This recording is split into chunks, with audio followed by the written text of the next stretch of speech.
In this video, I will be showing you how I copy an entire ChatGPT conversation so I can save my research, prompts, and AI responses for later use. I'm starting right here on the homepage, and to begin the process, I'll move my cursor over to the sidebar on the left and select the specific chat that I want to archive.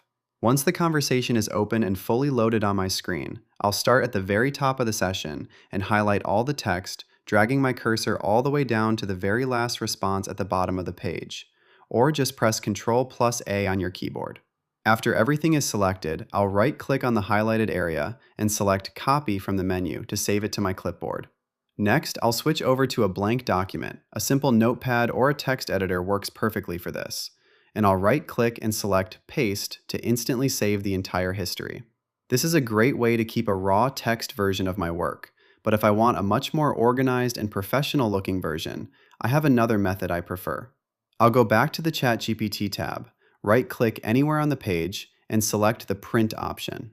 In the print window that appears, I'll make sure the destination is set to Save as PDF, which allows me to preserve all the original formatting, including the chat bubbles and code blocks.